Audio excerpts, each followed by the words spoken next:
have to, take up on, is telling us, how do you pick up the slack for current people that are not educated, that are not aware of the current need for us to become more environmentally friendly? How do you protect us from those pollution that these individuals make? But on a second level, right, why we feel it's just more of a strategic level for these environmental movements to pick up on climate engineering, and why it's just better in terms of like the gaining political will from the people. Currently, it's so difficult for us to sort of push the idea of reducing the number of trees that we generally cut down, because the sort of mentality that individuals, if not in positions of power, or usually like companies who do like the biggest forms of deforestation, always make this sort of like analysis, right? Do I really want to be environmentally friendly when it comes at the cost of me not being able to come up with the resources that I need, whether it's in oil, whether it's in the terms of me being able to come up with products that generally come from trees? The sort of like analysis that individuals have is that if I become more environmentally friendly, here is where I lose out. Although there are some very much environmentally friendly companies, but in status quo, there are still a huge number of companies are very much not environmentally friendly, and they keep on thinking that the point at which I become environmentally friendly, these are the sort of costs that I will have to take up on.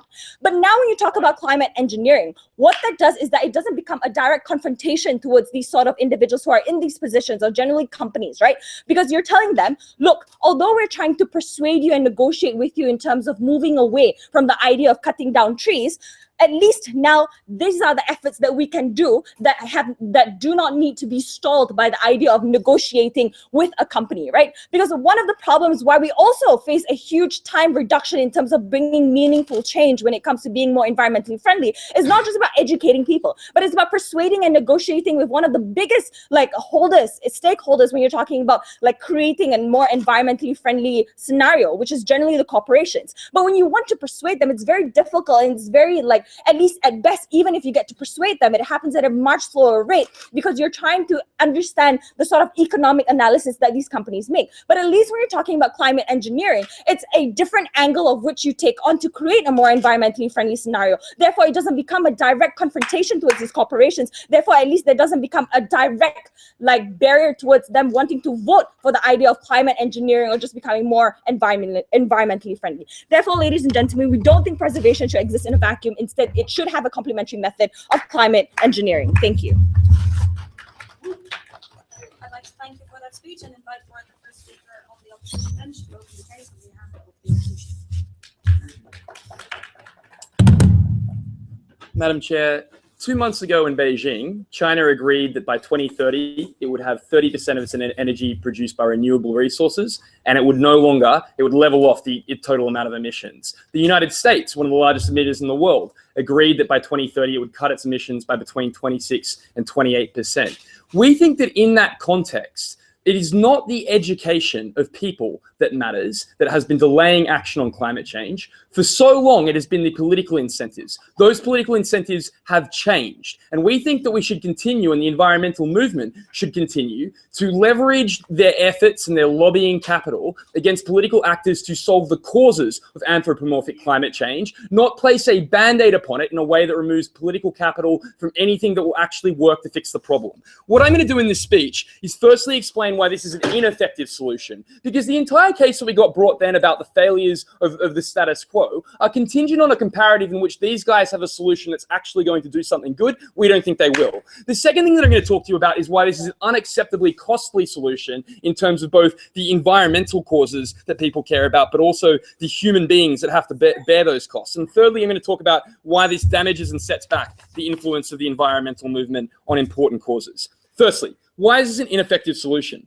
We think that lots of the types of engineering that have been proposed in this particular debate are things that are actually unproven as of yet. We understand the science behind why things like algae might work in terms of collecting up in the ocean and absorbing carbon monoxide from the atmosphere, but we don't actually know the scale on which those things are needed or the time frame in which they will be effective. Those two things are really important in the context of this debate, because when, in terms of who the environmental movement is lobbying, that is state actors, governments with political incentives and educated populaces who this team conceives of as being uneducated. That's really, really problematic. Here's why. We think that when you don't have the ability to measure in a small time scale the effectiveness of these types of solutions and the scale in which they're occurring, you have no capacity to hold accountable the body politic for the actual change and adaptation that these guys want. So what the political system can do with entrenched interests and lobbying from corporations is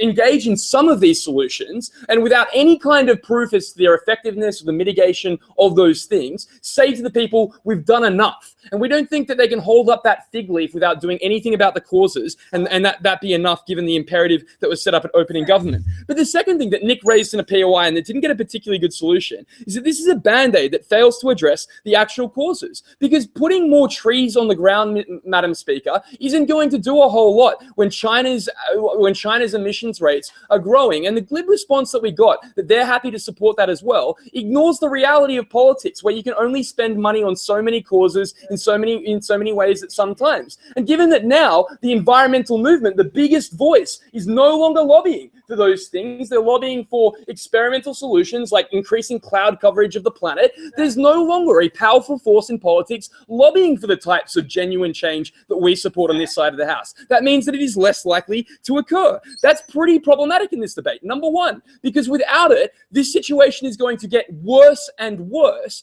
but the types of solutions that this team envisages are finite and limited in their capacity to respond to that. There are only so many trees that you can plant. The ocean can be only so covered in algae, right? If we are continuing to admit and we've used up all of those things, there's nothing more that we can do, and the change that we support is inevitable. That's bad because it's actually going to be harder to adapt in the future when developing countries are more reliant upon coal, when they're developed in a dirty industrialized way because they've been able to pass the buck on doing things that would actually reform those things. But also it's bad because the types of changes that these guys are talking about are often irreversible. Like having put so many heavy metal elements into the ocean to increase algae, you can't just extract those elements again and prevent all the harm to biodiversity there. If you were concerned that current action is too slow, we weren't sure why you were happy to stake your case on a solution that you never analyzed the effectiveness of, that would be pretty slow in and of itself and that would compromise actual change. No, thank you. Secondly, why is this an unacceptably costly solution?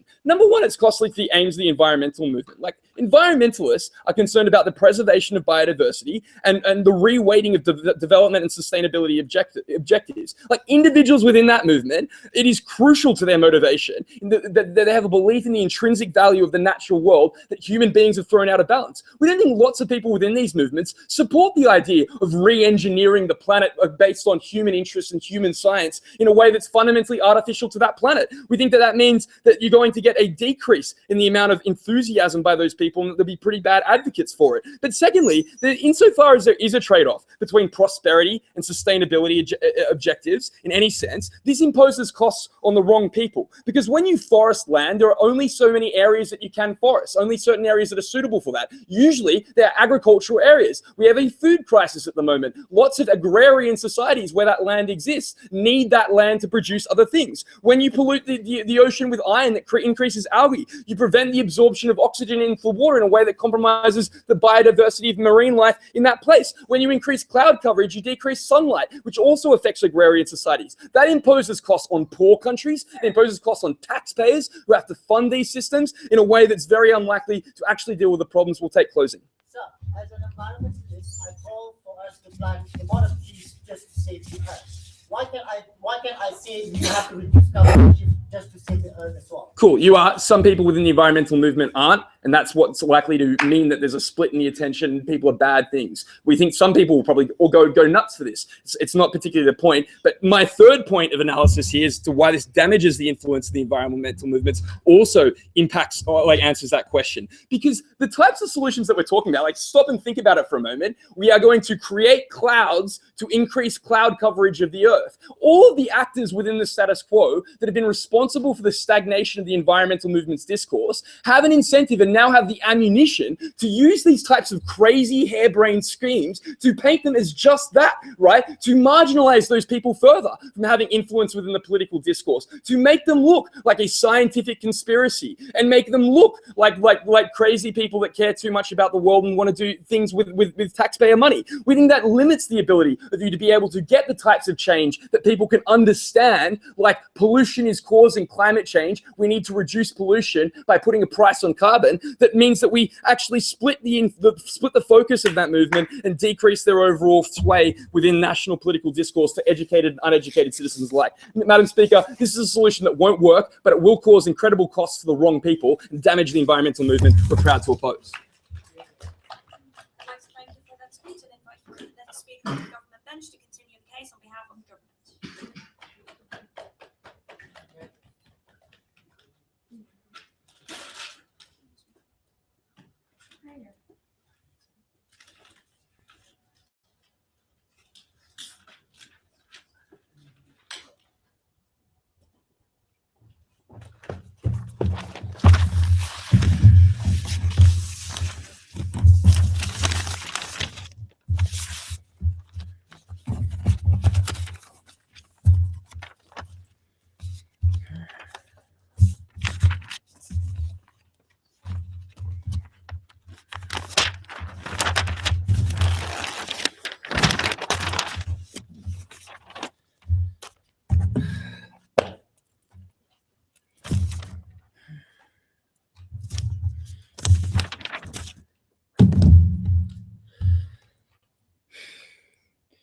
He accuses our side of proposing an inefficient solution, but also at the same time concede that there are certain circumstances on the earth right now that cannot be fixed by current policy. We think that a complementary solution and a complementary fight by the environmental movement is what we need to strive for today in order to do any good towards our Mother Earth. I'll split my speech into three major issues. Firstly, I'm going to talk about the comparison of strategy, in which why environmental movements actually will be strategically better when they talk about climate engineering as opposed to just natural preservation. And I'll also talk about, secondly, I'm also going to talk about the efficiency of these particular policies. Let's go on to the second policy, the second question first, on the idea of efficiency. Because they accuse us of proposing a model that is just downright inefficient. I'm going to propose that even if the advancement of climate engineering is not complete, it's still much more better than the complete current research or movement that's been going on with natural preservation. How so? Firstly, because as much as we try to fight for things like carbon caps and carbon taxes, never has anyone proven that if even everyone cooperates and reduce carbon emissions, now we will stop islands like Tuvalu from sinking. We will stop from carbon dioxide to increase immensely. The agricultural lands will be totally destroyed. We think even if advancements of climate engineering is not complete, it's still much more better than just repealing carbon tax, increasing carbon taxes and all these natural preservations that happen in status quo. Secondly, we would contend now when environmental movements fight for climate engineering, at least now there'll be better research when it comes to these particular matters, as opposed to climate engineering existing as a conspiracy theory among a few scientists or as a marginal duty within the Kyoto Summit that people don't even, Kyoto Protocol or the Paris Summit recently, that people don't even talk about, right? So when environmental movements actually unite and talk about these things, we think that's how you create more research and better forms of climate engineering. But thirdly, I'm just going to contend that it's effective, right? The fact that now even developing countries use cloud seeding in order to control rain and all these matters, despite the disagreements from the populace, shows that there is a form of urgency that can be catered to with this particular solution, right? We think this idea of absorbing algae has been proven scientifically, and the idea of creating scale can also happen under our side, the same way we've already determined scale between two countries on how much you should reduce carbon. We should also determine about what countries should participate in terms of creating this climate engineering technology, or how much to a certain extent we should plant these particular algae. These things can also be deliberated. They cannot just assume these things will be out of our control. Especially sit down when things like climate engineering is already been supported by countries like in the European Union that have already had policies that are green, but now need something to do to fix the entire world's climate in totality, right? So I would contend that it's actually effective. Secondly, let's talk about this idea of irreversibility. They said, but look, we don't even know whether or not this works. Now you can create irreversible harm within status quo. First, I already contended you that this actually works, but secondly, I'll contend you that right now, the current policies that you talk about cannot even reverse the sort of harms that have already existed, right? We think that by comparison, then, at least when we put more algae into the ocean, even though it creates a different ecosystem, at least the carbon dioxide existed before, is now finally absorbed and heat is finally reduced within the earth. So on a comparison of irreversibility, we think your forms of irreversibility is even horrible under your side, right? So let's talk on to the second issue, and I'll integrate the rest of my rebuttals here. On the environmental strategies that these companies, these movements should take. Firstly, they never directly rebutted my first speaker talked about how climate engineering is actually better like gathering political capital because of the fact that it's not in direct confrontation with companies. How is this so? Because now people are obsessed with protecting their own current forests. They have to like dispute with the companies on how much land they deserve and how much land those companies deserve. When we focus more on creating other forests and other islands, these direct confrontations don't have to happen all the time. And in fact, we will contend that these direct confrontations are useless because most of them not these people within the small NGOs and within the environmental movements lose to these corporations within these confrontations. So rather than just fight for creations of other land that doesn't conflict directly with the company's proposals, right? But on a second level, I'm also going to talk about things that they want to talk about, things like artificiality, and why I think that artificiality isn't such a big problem, and in fact can be solved. We talk about climate engineering. But before I move on, I'll take closing. Can the environment movements still support like renewable fishing practices when their own algae practices destroy fish biodiversity? Yes, because we think that as much as the solutions might conflict on a surface level, the fact that you can still plant these algae somewhere else in order to create the betterment of the earth in totality, we don't think like there'll necessarily be a conflict all of the time. The fact that there can be a global cooperation with where exactly can we do this, right? But basically what I'm saying is that when it comes to these climate engineering methods, because the benefit is much more global and not just centralized, we think that the way in which countries decide where to implement these proposals is actually effective. But let's go on to artificiality.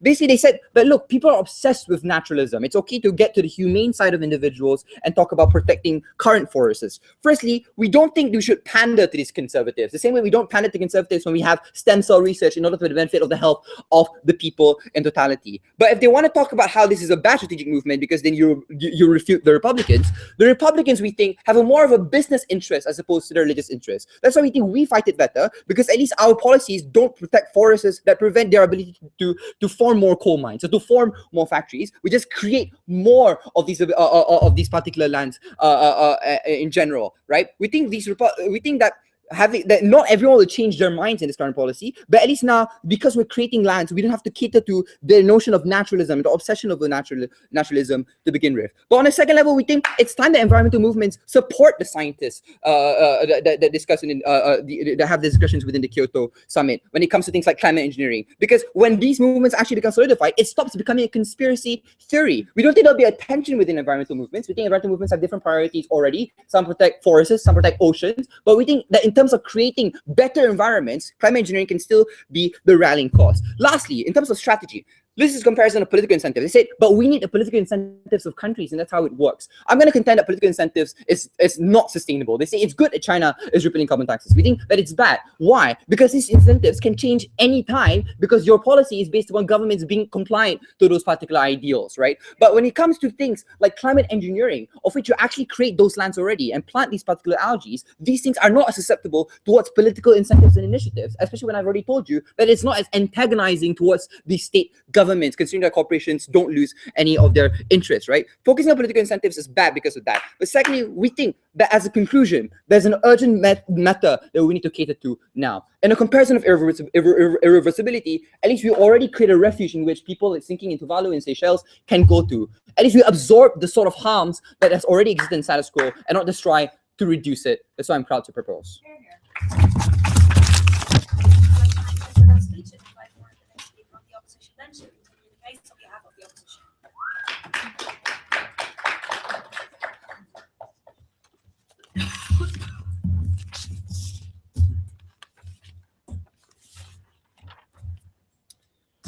Well, Madam Speaker, for a team that didn't want to pander to conservatives, it was strange that the most persuasive reason for this motion was that we would avoid confrontation with corporations. But here's the thing. Here's why you can't support something like a carbon tax and global cooperation, as well as have this kind of environmental engineering. It's for all the reasons that Ed told you, that the amount of political and financial capital that these very, not small, large, but not as big as corporations, entities have, is that you can't expend it all at once on one thing and expect to also be able to chase the other kinds of benefits in another area. If anything, we think that damaging political capital for things like carbon taxes by saying this is the way to go reverses all of the good things that we've done that Ed told you about that weren't responded to. So I'm going to ask a few points in rebuttal before getting onto substantive material about how this splits the environmental movement and stops us from gaining other benefits that also come along with stopping climate change. Firstly, is there an imperative? Secondly, will this actually stop climate change? And thirdly, what would be the cost of doing so, even if their model were to succeed? So firstly, is there an imperative? These guys contended that the current progress that was being made was too slow, but that ignored all of the points that Ed gave you in his speech, which was to say that the reason why we haven't been able to get action on climate change in the past is because there's a significant first mover disadvantage to doing so. So for instance, if you want to be the first nation to introduce a carbon tax, you're probably going to lose out economically. But now that the United States and China, the world's two largest economies and the world's two largest emitters, have agreed to lower their carbon emissions, and China is planning a carbon tax, we think those first mover disadvantages have evaporated.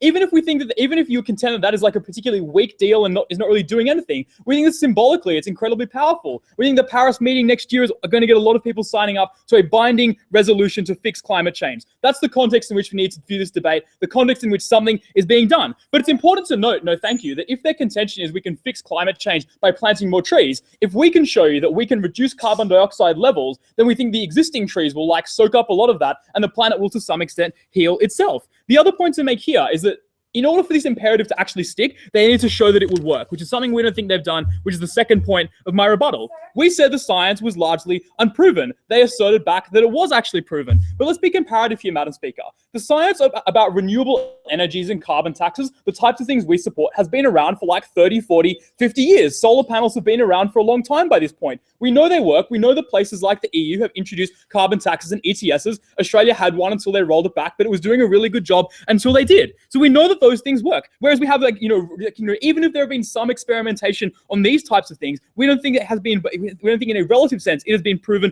to the same extent. Things like cloud seeding are entirely different to creating new clouds that are going to block out all the sunlight, Madam Speaker. There's a different scale of thing we're talking about entirely. We also told it there was a band-aid solution, and there was a natural endpoint to all of these things, right? There's only so many trees that you can plant. There's only so much water you can create algae on, right? Once you get to the end of that, we ask the question, what are you actually going to do? Essentially, all that they're doing is kicking the can further down the road, putting off the confrontation with governments and corporations. And we gave you very good reasons as to why that would be a bad thing. The fact that as developing economies become more reliant on coal, turning it back in 30 or 40 years' time when you've planted all the trees you can is going to be really difficult, much harder than doing something like taking action now, which we think is something that's actually going to occur. Importantly, their solution stopped us from getting the solution that we've shown you is effective for all the reasons I told you in my introduction. There's limited capital and limited cost to the environmental movement and those types of things. No, thank you. Onto this question about whether or not the benefits they would get would be worth the cost. Because even if they show that we could turn back climate change to some extent, they need to show it was worth it. And they haven't really rebutted any of our material on this. We told you there will be a lot of unintended consequences that you couldn't undo. For instance, all of the iron you pump into the ocean will be circulated around the earth, and you cannot just get heavy metals back out of the water because they tend to stay around for a very long time, and the ocean is a pretty big place, Madam Speaker. We told you as well that things like algae can cause algal bloom, which stops oxygen from getting into the water, which kills fish stocks. Because here's the thing, right, is the reason why global warming is bad isn't just because it's global warming, it's because it has all these really negative effects, like destroying the environment. And if you're also going to be destroying the environment, you may as well do nothing, right, and just accept the fate of global warming, particularly when we've told you that we're actually going to get some kind of actual solution. They then said, well, actually, we showed you that it was effective in stopping carbon dioxide, which missed the entire point, which was that even if it is effective in stopping carbon dioxide, it has a lot of associated costs, which you think don't make worth it. We also told you that who you should be going up against is not the poor agrarian economies and taxpayers who are the ones who are going to have to pay for this, give up their farmland so you can plant forests, give up their fisheries so that you can put algae all over it, but should be corporations, the people who pump pumped all the stuff into the atmosphere in the first place. We think we've shown pretty well that they're kicking the can down the road. They're going to need to confront corporations eventually. All they're doing is, all I think they're doing is changing the corporations they're going to go up against. Because now instead of going up against Shell, you're going up against a farming corporation whose land you're trying to get to plant trees on. You're now going up against a fishery whose waters you want to pollute so you can grow algae on it, right? You're still going to have to go up against corporations with loads of money. Closing. So why are you so adamant on maintaining a long-term solution when we're not even sure we don't have that much time in the first place? But we're going to get it right for all the reasons I've told you, that the US and China have already signed a deal, that the result of that is the first mover disadvantage is gone, and we think that people are going to sign up to that next year, right? We think that, like, okay, so say you guys plant some trees, those trees are still going to have to grow, the algae is going to have to grow, you can't create clouds all over the earth all at once, right? We don't think that your solution is like snap your fingers, fix global warming, guys. Be a bit realistic here and more generous to our side. Onto my substantive material. DPM told us the environmental movement needs unity. Here is how you create splintering and disunity in the environmental movement, and you destroy the capital that they have to actually get change. Because we would suggest there are a lot of reasons to oppose climate change. Some people oppose climate change because of the human cost. Some other people oppose climate change because of the damage that it does, for instance, to the oceans, the damage that it does to animal habitats, and those types of things. We'd say, for instance, a group like the WWF, who has like cute pandas on the logo, would probably fight against climate change because of the damage to animal habitats that it does. We think the problem with their proposal is that they are sacrificing the environment to some extent in order to achieve a broader goal of climate change, right? And some people within the environmental movement may care about things like animals or things like habitats to a far greater extent than they would care about global warming.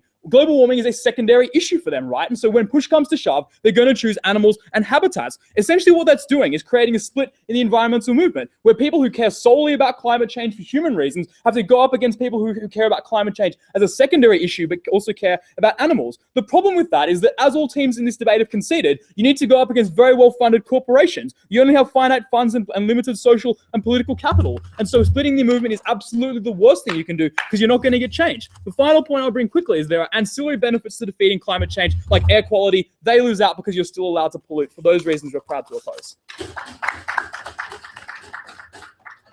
for that speech, and invite the next speaker from the government bench to continue the case on behalf of the government.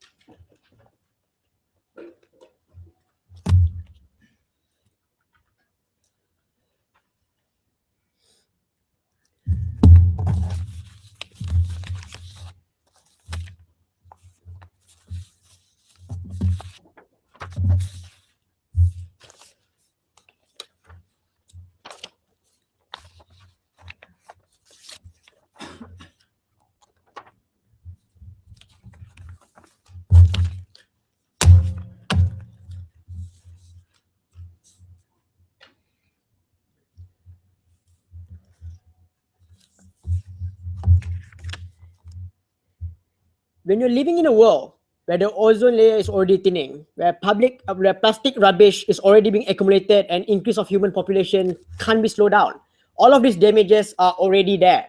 Taking your stance doesn't mean you will return to the 1980s or 1960s environmental condition. It just means you're going to slow down our impending doom.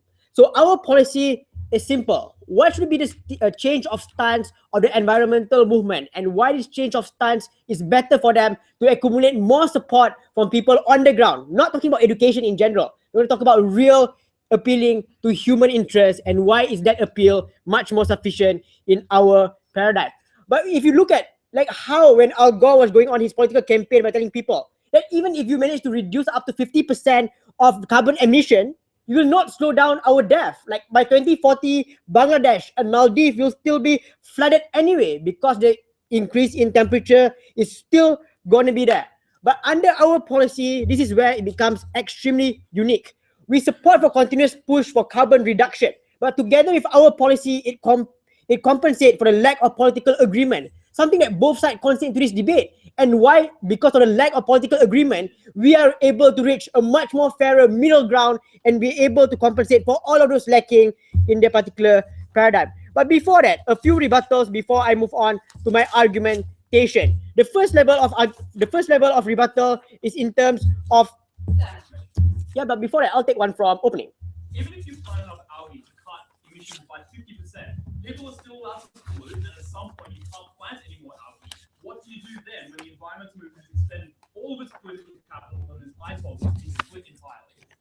All right, sit down. On the first level, on the peripheral level, I would like to tell you that environmental movement are already disunited. As he pointed out in his speech, some support human cause, like how do you save population and how do you support people in the Amazon rainforest and tribes and so on. Some environmental movement just go for animal habitats and so on. So you can't simply tell me that they are united under your paradigm and disunited in our paradigm, because we need to consider the fact they are already disunited. But how do we then move on, and how do we then appeal to a much more larger crowd? I'm going to tell you like how our policy will ensure even the disunited environmental movement can come in. On the first level, you need to understand political dynamic that plays in people's mind. And this is my first positive contribution. Rebuttals will be integrated within this as well. People are already shunning the movement, and it's seen as a counter development. Let's look at some radical environmentalist group and how do they take an approach. Like some will go at a crazy gung-ho approach by stopping deforestation by destroying companies and destroying the equipments like the Earth Liberation Front. Some will go at a crazy extent like no fishing, like sinking Japanese whaling ship and so on. So those are the environmental movement that exists under status quo. But a much more nicer approach of environmental movement that has been shunned away is like, for example, Australia. They come here and say that America and China has united and agreed to an environmental friendly policy. But that doesn't mean that all countries in the world are united in this particular cause, which means like Australia, the removal of carbon tax will make sure that more people on the ground will emit more carbon. Brazil, Amazon deforestation for their economic recovery program is a clear indication that people are not in line with what environmental movement are fighting for under status quo. They want development. But how does our policy moderate those kind of thoughts? On the first level, we would like to say that environmental movement can still reach a middle ground by appealing to human interest. Like how? You can still encourage people to recycle, to reuse, to plant trees. All of those mechanisms can still be in existence in our paradigm and will not be diminished at all. But the difference here is simple. We no longer take a crazy approach as what is happening under status quo to combat or to compensate for the lack of people agreement in our particular policy. Because in order for compensation, we provide a middle ground in terms of climate engineering, where people will be united and say that I don't have to go and destroy factories or Monsanto and so on anymore. I will simply embedded myself in climate engineering as a much more viable solution. And this is why it's extremely important in a disfragmented political environment, and which paradigm helps to solve and cater this particular need. On the first level, how do we ensure a stronger environmental lobbying? In our paradigm, once you start fighting for climate engineering, it'll be the introduction to the people on the ground. Some people might think this is crazy science, but pilot projects has already been done and has already been proven. The reason why we're actively using cloud seeding to solve like open fire and so on is a clear indication that people are already in agreement that climate engineering has some sort of effectiveness in combating climate change and so on.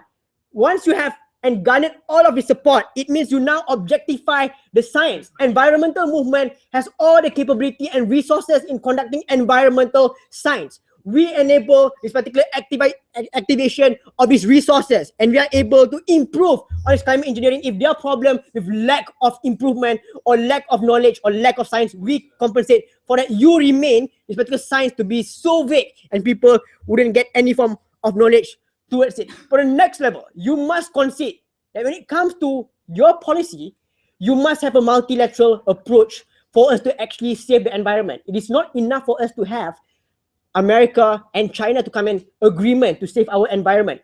All of us must come to an agreement to save the environment. Then only carbon emission and global warming are able to be solved. But in contrast to our paradigm, you allow nations which are so environmental friendly to adopt to this particular policy and still combat global warming, at least to the extent of their particular nature. Because climate engineering works in a way, it's unilateral approach. For example, if I'm China and I'm so angry at other countries not agreeing to my climate policy or anything, I can simply make sure that clouds are surrounding my nation so that we wouldn't be impacted much by global warming. I'll ensure there's proper algae so that the ocean will still continuously go on and so on. But the next argumentation, they come here and say this wouldn't appeal to people on the ground. We're not going against corporations. We're going against normal people. But this is how we appeal to normal people. Let's talk about the ocean. The ocean is freaking huge to a matter extent. If you allow status quo to go on, the fishes are going to die anyway because it's being so hot.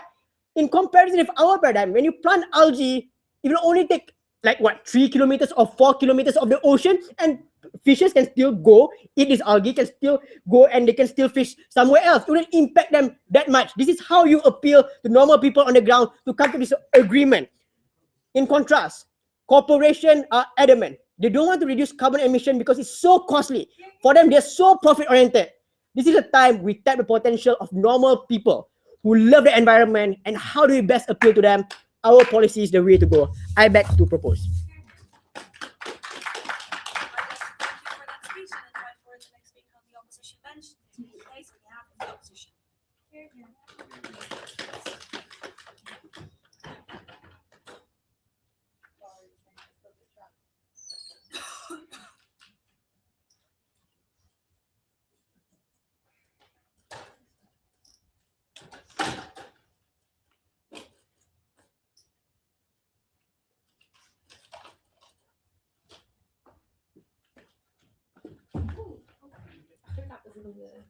Stream.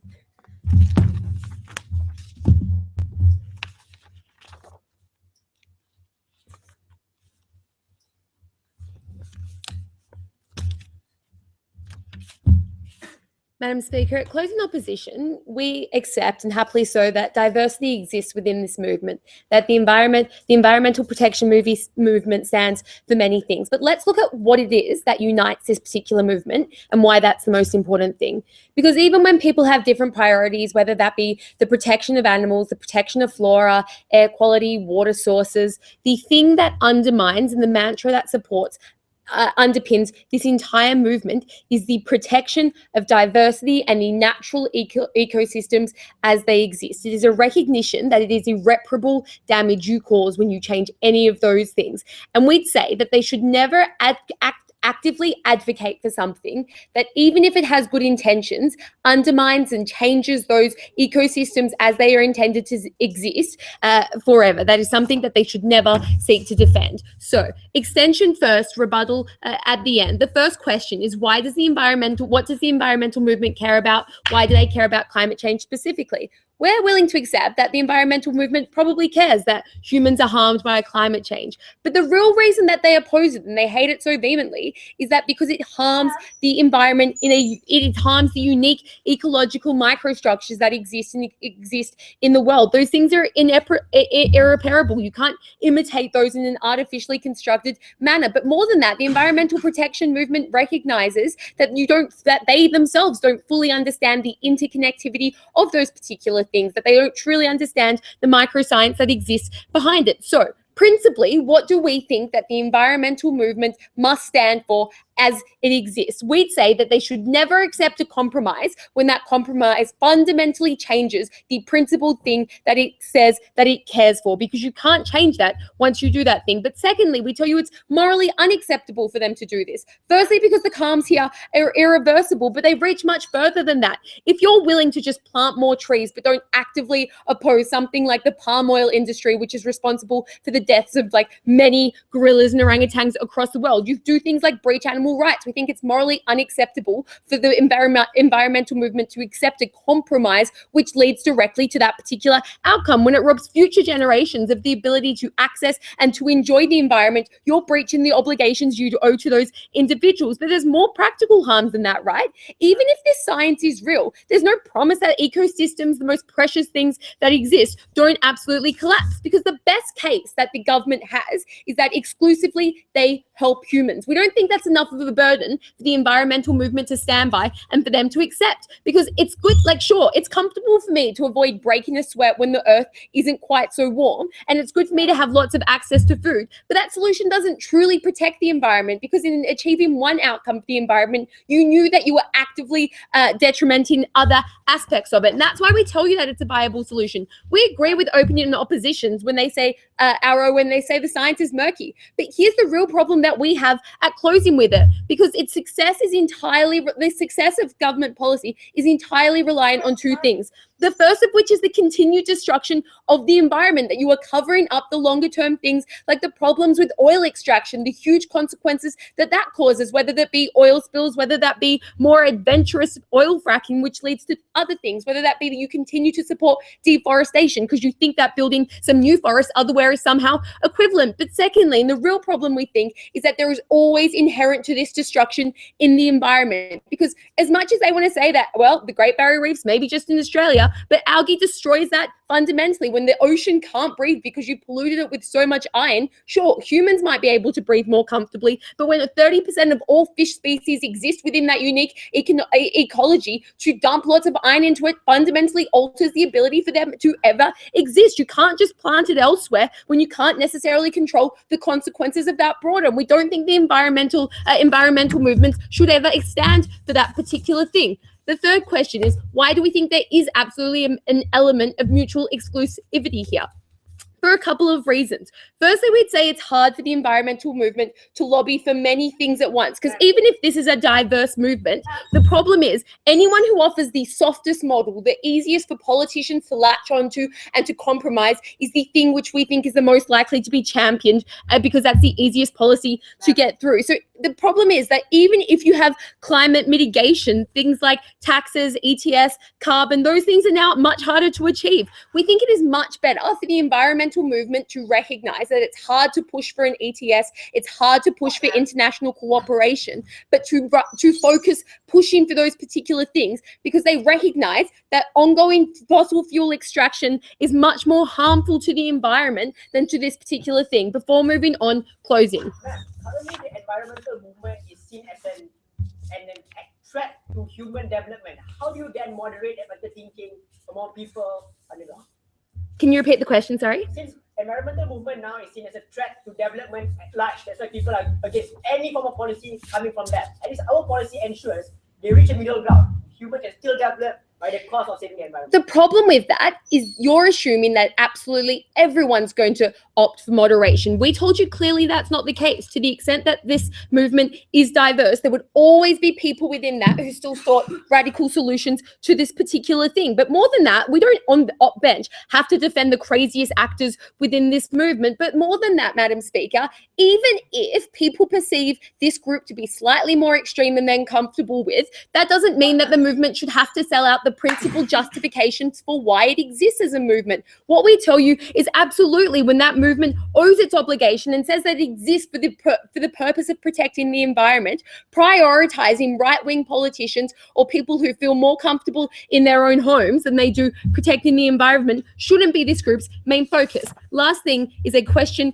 in rebuttal. Why do we, and responding to something we heard from opening government. OG wanted to characterize this as a problem of individual action, that we couldn't wait for people's attitudes to catch up. But we thought that missed the core of the issue, and what this was what this meant for the environmental protection movement. Because we'd say it's not just about how many plastic bags that you've used, it's a collective action problem. It's a failure of government and national and international bodies. But here's why this particular thing doesn't solve it. A, because the requirement that you set is for individual organizations to sell out their principles to meet maybe some kind of outcome. But B, what we clearly told you at closing opposition was in doing that thing, that even if you could get a good outcome for humans, you got a terrible outcome for the environment. And that like environmental protection bodies should prioritize the environment, and they should prioritize that above the comfort of humans. For those reasons, proud to oppose. I'd like to thank you for that speech and invite for the last speaker of the government bench to close the case for the government.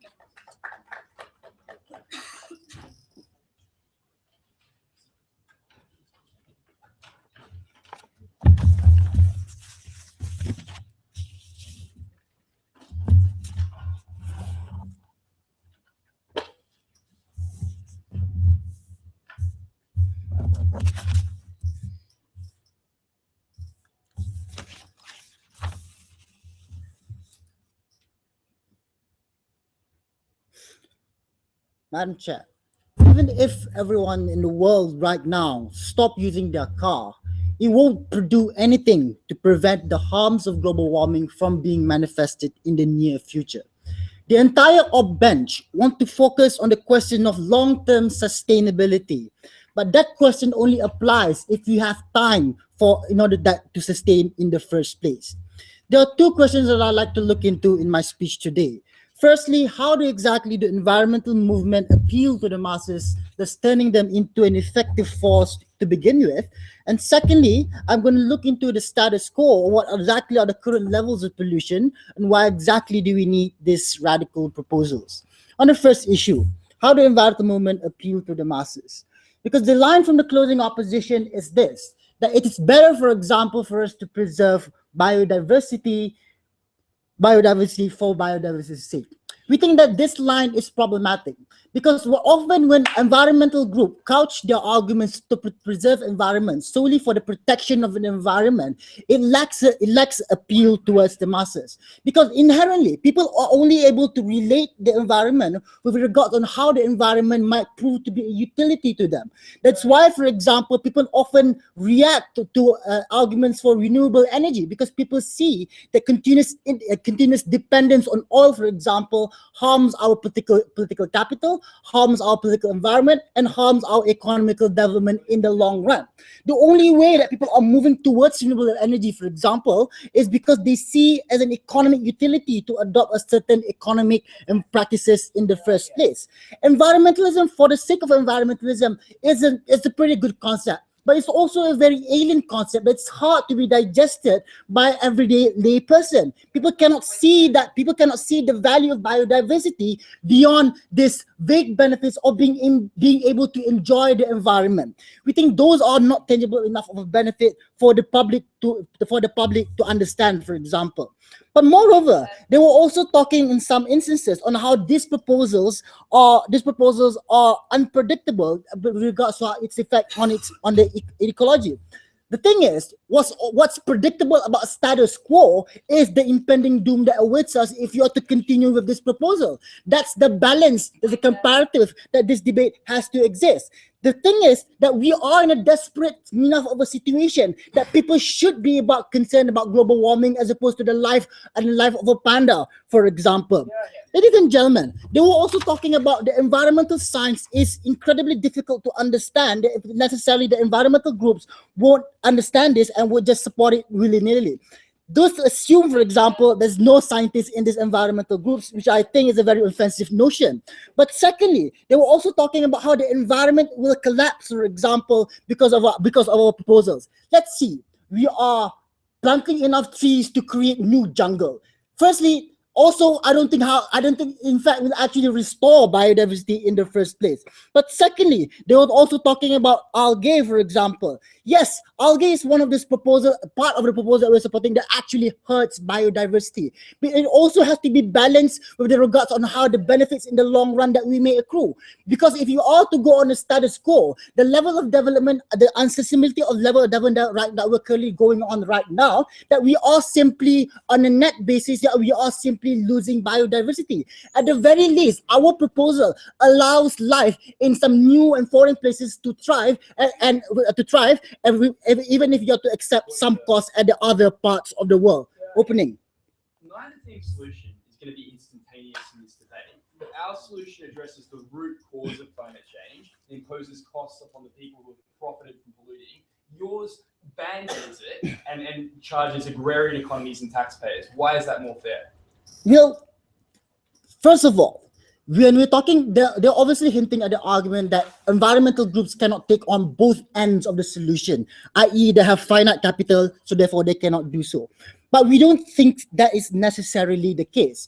Because in the first instance, if you're able, for example, to make the argument that in order to preserve the environment, that you have to do so and so measures such as our radical proposal, the other side of that argument also inevitably leads towards that same goal. We don't think just because we call for this proposal, those other proposals, for example, will immediately be abandoned because necessarily it doesn't contradict each other, but merely complements each other. Let's move on to the second part of my issue. What exactly is the level of status quo in the status quo? Necessarily, ladies and gentlemen, opening opposition, for example, we're talking about, and China and the United States were able to make a pledge somehow to lower the level of carbon emission. Now, even if they were able to lower the carbon emission, it is good relative to our current level of pollution. However, But on objective standards, it merely restores us to a level of pollution that were existence in 1990s, which by objective standards, by Earth standards, is still pretty bad towards the Earth. So that highlights a simple problem with regards to how the solution in the status quo is simply ineffective. On another level here is that the solution that they're proposing, because it's such an overhaul of an entire concept, it requires multilateral cooperation between all of the forces in this country. We think it's simply not feasible for us to wait until this cooperation can be materialized, because our proposals can be taken unilaterally, or at least unilaterally by groups that have the same vision. For example, European countries are generally green. They can make a stance, invest, pull up their resources in order to undertake one of these gigantic projects. Those are the sort of benefits, for example, that our proposal allows, because we don't have to wait for political feasibility. We can undertake it unilaterally. But ladies and gentlemen, they were also talking about, for example, we need to control this thing. Ladies and gentlemen, when we're talking about controlling our ecology in the first place, we need in the first instance to secure it. Because whenever you're talking about long-term sustainability, it cannot be done if the environment is continuously being harmed. Under our proposal, what we're allowing to do here is that we're appealing to the masses, but we're also saying that, look, we are allowing you to develop in some instances, but we also create an incentive, for example, for these people to invest in our proposal. Because our proposal is the type of a proposal that can guarantee that sort of control, or the meanwhile we look for that cooperation in the first place. This is precisely why we want this proposal to go on. I'd like to thank that speaker for that speech, and I'd like to invite forward the closing speaker of the opposition bench to close the debate on behalf of the opposition.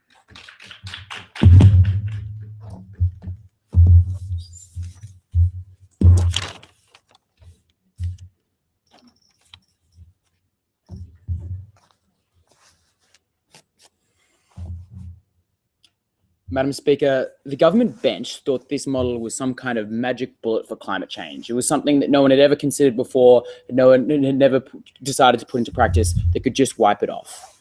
Let's be real though. It's not like we don't know how to fix climate change. We do. We stopped burning coal, we stopped driving cars that are fueled by petrol. Yes, it's true that if everyone stopped using their car instantaneously, as the government pointed out, we'd still get harms from climate change. But to the extent that those harms are irreversible and unescapable on the op bench, they're also irreversible and unescapable on the gov bench. What we can realize is that the solution is within our grasp, that environmental movements should never sell out their fundamental creed. And that's what we gave you in extension at closing opposition.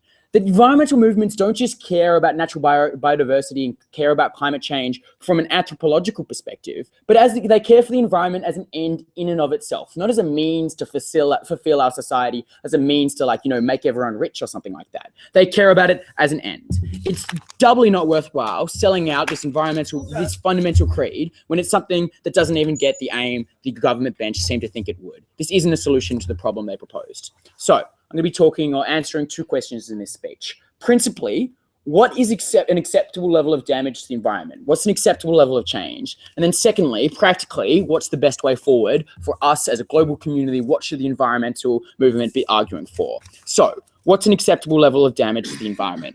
What we brought you in extension was analysis before unseen in this debate, questioning why exactly environmental organizations actually dislike climate change. And it's not just because it means that people who live in Bangladesh or Tuvalu are going to be overrun by rising sea levels, although I'm sure they care about that too. They probably have hearts. It's that they value biodiversity in and of itself. They value the environment as a precious resource that needs to be nurtured and cared for, something that is incredibly delicate and can't be maintained if we just don't care about it.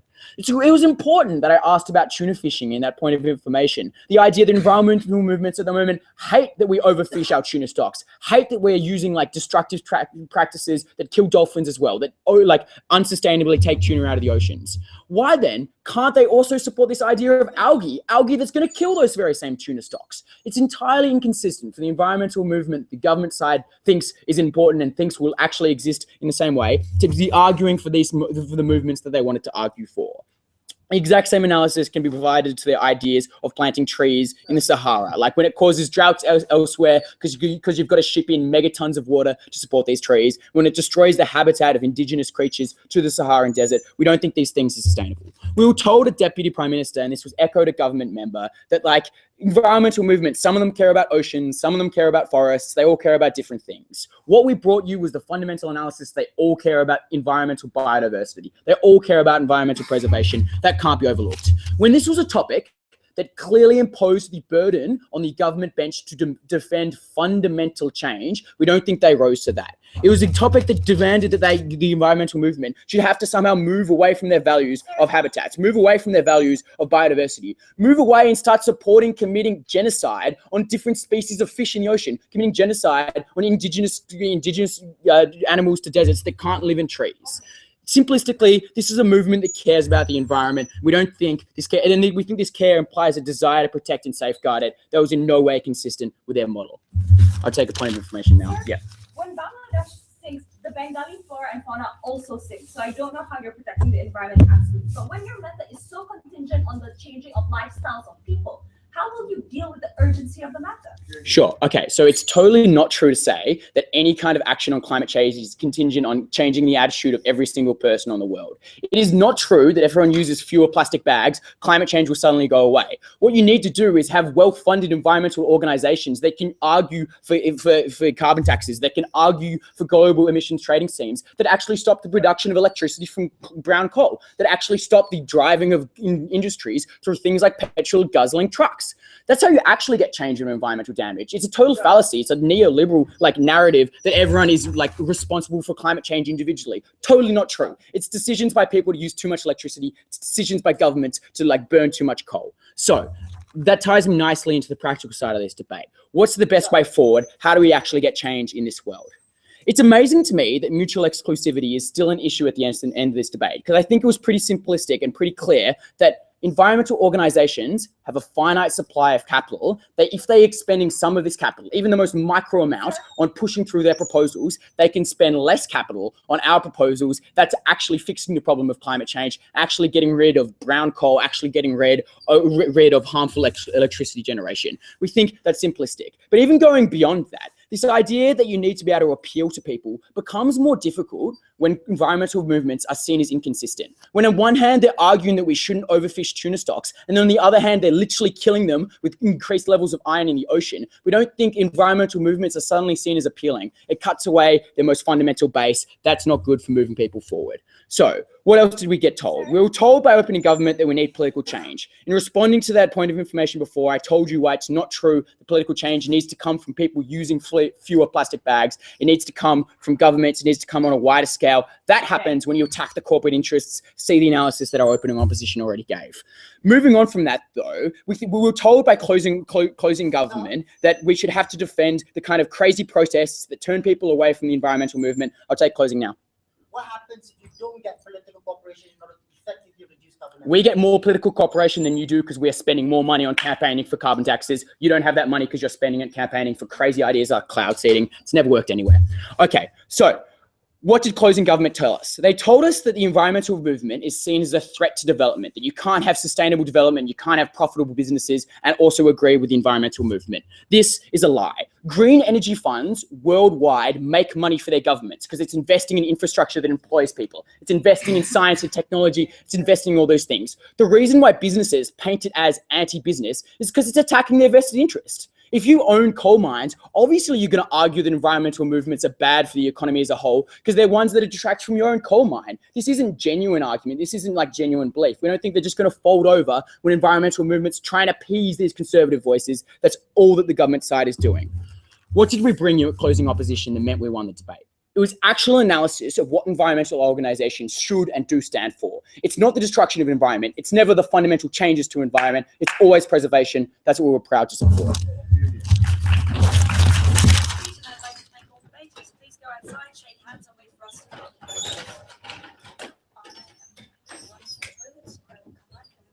Thank you very much. Thank you.